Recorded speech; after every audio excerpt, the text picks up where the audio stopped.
Vamos lá, pessoal, dia 132, mais uma porção da Palavra de Deus. E hoje vamos ler 1 Samuel, capítulo 12, versículo 1, até o capítulo 13, versículo 23. Diz assim: Samuel disse a todo Israel: Atendi a tudo que vocês me pediram e estabeleci um rei para vocês. Agora vocês têm um rei que os governará. Quanto a mim, estou velho e de cabelos brancos, e meus filhos estão aqui com vocês. Tenho vivido diante de vocês desde a minha juventude até agora. Aqui estou. Se tomei um boi ou um jumento de alguém, ou se explorei ou oprimi alguém, ou se das mãos de alguém aceitei suborno, fechando os olhos para sua culpa, testemunhem contra mim na presença do Senhor e do seu ungido. Se alguma dessas coisas pratiquei, eu farei restituição. E responderam: Tu não nos exploraste, nem nos oprimiste. Tu não tiraste coisa alguma das mãos de ninguém. Samuel lhes disse: O Senhor é testemunha diante de vocês, como também o seu ungido é hoje testemunha, de que vocês não encontraram culpa alguma em minhas mãos. E disseram: Ele é testemunha. Então Samuel disse ao povo: O Senhor designou Moisés e Arão e tirou os seus antepassados do Egito. Agora, pois fiquem aqui, pois eu vou entrar em julgamento com vocês perante o Senhor, com base nos atos justos realizados pelo Senhor em favor de vocês e dos seus antepassados. Depois que Jacó entrou no Egito, eles clamaram ao Senhor, e ele enviou Moisés e Arão para tirar os seus antepassados do Egito e os estabelecer neste lugar. Seus antepassados, porém, se esqueceram do Senhor, seu Deus. Então ele os vendeu a Sísera, o comandante do exército de Azor, aos filisteus e ao rei de Moabe, que lutaram contra eles. Eles clamaram ao Senhor, dizendo: Pecamos, abandonando o Senhor e prestando culto aos Balaíns e aos postes sagrados. Agora, porém, liberta-nos das mãos dos nossos inimigos, e nós prestaremos culto a ti. Então o Senhor enviou Jerubaal, Baraque, Jefité e Samuel, e os libertou das mãos dos inimigos que os rodeavam, de modo que vocês viveram em segurança.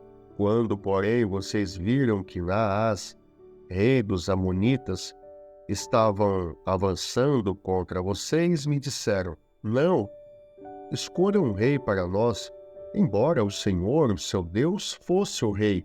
Agora, aqui está o rei que vocês escolheram, aquele que vocês pediram.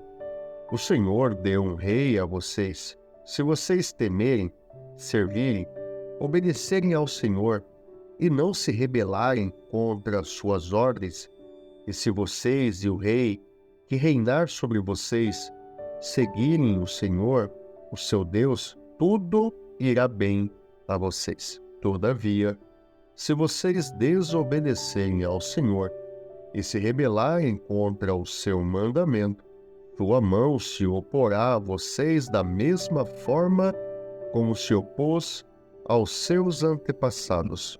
Agora, prepare-se para ver este grande feito que o Senhor vai realizar diante de vocês. Não estamos na época da colheita do trigo? Pedirei ao Senhor que envie trovões e chuva para que vocês reconheçam que fizeram o que o Senhor reprova totalmente quando pediram um rei. Então Samuel clamou ao Senhor, e naquele mesmo dia o Senhor enviou trovões e chuva. E assim, todo o povo temeu grandemente ao Senhor e a Samuel. E todo o povo disse a Samuel: Ora ao Senhor, o teu Deus, em favor dos teus servos, para que não morramos, pois a todos os nossos pecados acrescentamos o mal de pedir um rei. Respondeu Samuel: Não tenham medo. De fato, vocês fizeram todo esse mal. Contudo, não deixem de seguir o Senhor, mas sirvam ao Senhor de todo o coração. Não se desviem para seguir ídolos inúteis que de nada valem, nem poderá livrá-los, pois são inúteis. Por causa de seu grande nome, o Senhor não os rejeitará, pois o Senhor teve prazer em torná-los o seu próprio povo.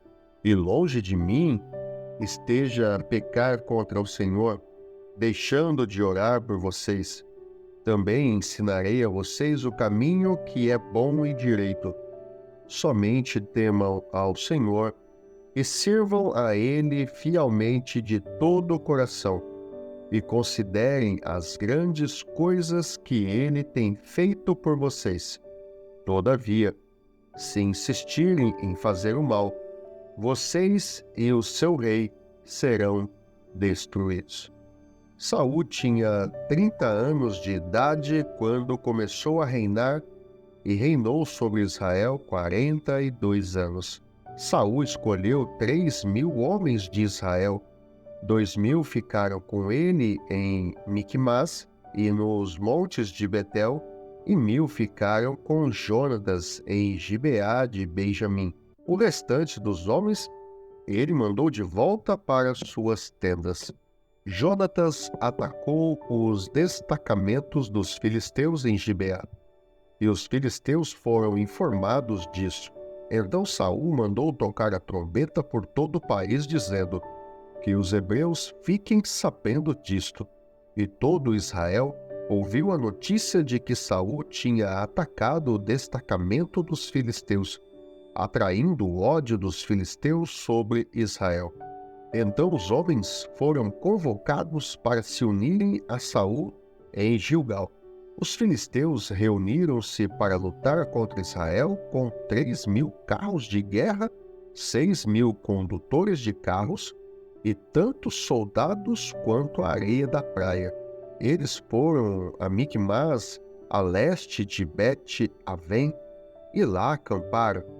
Quando os soldados de Israel viram que a situação era difícil e que o seu exército estava sendo muito pressionado, esconderam-se em cavernas e buracos, entre as rochas e em poços e cisternas. Alguns hebreus até atravessaram o Jordão para chegar à terra de Gade e de Gileade.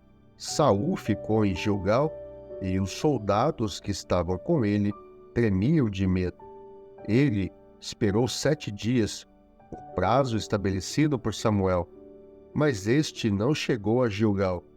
E os soldados de Saul começaram a se dispersar. E ele ordenou: traga-me o holocausto e os sacrifícios de comunhão. Saul então ofereceu o holocausto. Quando terminou de oferecê-lo, Samuel chegou e Saul foi saudá-lo. Perguntou-lhe Samuel: o que você fez? Saul respondeu: quando vi que os soldados estavam se dispersando e que não tinhas chegado no prazo estabelecido, e que os filisteus estavam reunidos em Miquimás, pensei: agora os filisteus me atacarão em Gilgal, e eu não busquei o Senhor. Por isso, senti-me obrigado a oferecer o holocausto. Disse Samuel: você agiu como tolo, desobedecendo ao mandamento que o Senhor, seu Deus, deu a você. Se tivesse obedecido, ele teria estabelecido para sempre o seu reinado sobre Israel. Agora, o seu reinado não permanecerá. O Senhor procurou um homem segundo o seu coração e o designou líder de seu povo, pois você não obedeceu ao mandamento do Senhor. Então Samuel partiu de Gilgal e foi a Gibeá de Benjamim, e Saul contou os soldados que estavam com ele. Era cerca de 600. Saul e seu filho Jonatas, acompanhados de seus soldados, ficaram em Gibeá de Benjamim, Enquanto os filisteus estavam acampados em Micmas, uma tropa de ataque saiu do acampamento filisteu em 3 divisões. Um foi em direção a Ofra, nos arredores de Sual, outra em direção a Bet-Horon e a terceira em direção à região fronteiriça, de onde se avista o vale de Zeboim, diante do deserto. Naquela época, não havia nem mesmo um único ferreiro em toda a terra de Israel, pois os filisteus não queriam que os hebreus fizessem espadas e lanças. Assim, eles tinham que ir aos filisteus para afiar os seus arados, enxadas, machados e foices. O preço para afiar rastelos e enxadas era 8 gramas de prata e 4 gramas de prata para afiar tridentes, machados e pontas de aguilhadas. Por isso, no dia da batalha, nenhum soldado de Saul e Jonatas tinha espada ou lança nas mãos, exceto o próprio Saul e seu filho Jonatas. Aconteceu que um destacamento filisteu foi para o desfiladeiro de Micmas. João capítulo 7, versículo 1 ao versículo 30. Depois disso, Jesus percorreu a Galiléia, mantendo-se deliberadamente longe da Judéia, porque ali os judeus procuravam tirar-lhe a vida. Mas, ao se aproximar a festa judaica das cabanas, os irmãos de Jesus lhe disseram: "Você deve sair daqui e ir para a Judéia, para que os seus discípulos possam ver as obras que você faz. Ninguém que deseja ser reconhecido publicamente age em segredo. Visto que você está fazendo estas coisas, mostre-se ao mundo, pois nem os seus irmãos criam nele." Então Jesus lhe disse: "Para mim ainda não chegou o tempo certo. Para vocês, qualquer tempo é certo. O mundo não pode odiá-los, mas a mim odeia porque dou testemunho de que o que ele faz é mal. Vão vocês à festa? Eu ainda não subirei a esta festa, porque para mim ainda não chegou o tempo apropriado." Tendo dito isso, permaneceu na Galiléia. Contudo, depois que os seus irmãos subiram para a festa, ele também subiu, não abertamente, mas em segredo. Na festa, os judeus o estavam esperando e perguntavam: "Onde está aquele homem?" Entre a multidão havia muitos boatos a respeito dele. Alguns diziam: "É um bom homem." Outros respondiam: "Não, ele está enganando o povo." Mas ninguém falava dele em público por medo dos judeus. Quando a festa estava na metade, Jesus subiu ao templo e começou a ensinar. Os judeus ficaram admirados e perguntaram: "Como foi que este homem adquiriu tanta instrução sem ter estudado?" Jesus respondeu: "O meu ensino não é de mim mesmo, vem daquele que me enviou. Se alguém decidir fazer a vontade de Deus, descobrirá se o meu ensino vem de Deus ou se falo por mim mesmo. Aquele que fala por si mesmo busca a sua própria glória, mas aquele que busca a glória de quem o enviou, este é verdadeiro. Não há nada de falso a seu respeito. Moisés não deu a lei a vocês? No entanto, nenhum de vocês lhe obedece, porque vocês procuram matar-me." "Você está endemoniado", respondeu a multidão. "Quem está procurando matá-lo?" Jesus lhes disse: "Fiz um milagre e vocês todos estão admirados. No entanto, porque Moisés deu a vocês a circuncisão, embora, na verdade, ela não tenha vindo de Moisés, mas dos patriarcas, vocês circuncidam no sábado. Ora, se o menino pode ser circuncidado no sábado, para que a lei de Moisés não seja quebrada, Por que vocês ficam cheios de ira contra mim por ter curado completamente um homem no sábado? Não o julguem apenas pela aparência, mas façam julgamentos justos. Então alguns habitantes de Jerusalém começaram a perguntar: não é este o homem que estão procurando matar? Aqui está ele falando publicamente e não lhe dizem uma palavra. Será que as autoridades chegaram à conclusão de que ele é realmente o Cristo? Mas nós sabemos de onde é este homem. Quando Cristo vier, ninguém saberá de onde ele é. Enquanto ensinava no pátio do templo, Jesus exclamou: sim, vocês me conhecem e sabem de onde sou. Eu não estou aqui por mim mesmo, mas aquele que me enviou é verdadeiro. Vocês não o conhecem, mas eu conheço porque venho da parte dele e ele me enviou.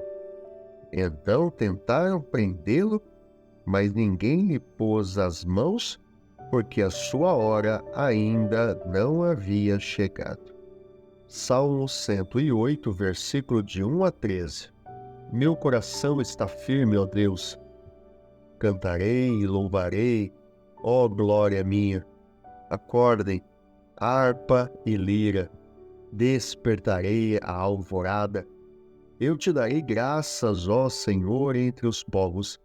Cantarei louvores entre as nações, porque o teu amor leal se eleva muito acima dos céus. A tua fidelidade alcança as nuvens. Sei exaltado, ó Deus, acima dos céus. Estenda-se a tua glória sobre toda a terra. Salva-nos com a tua mão direita e responde-nos, para que sejam libertos aqueles a quem amas. Do seu santuário Deus falou: no meu triunfo dividirei Siquém e repartirei o vale de Sucote. Gileade me pertence e Manassés também. Efraim é o meu capacete, Judá é o meu cetro, Moabe é a pia em que me lavo. Em Edom atiro a minha sandália. Sobre a Filístia dou meu brado de vitória. Quem me levará à cidade fortificada? Quem me guiará a Edom? Não foste tu, ó Deus, que nos rejeitaste e deixaste de sair com os nossos exércitos? Dá-nos ajuda contra os adversários, pois inútil é o socorro dos homens.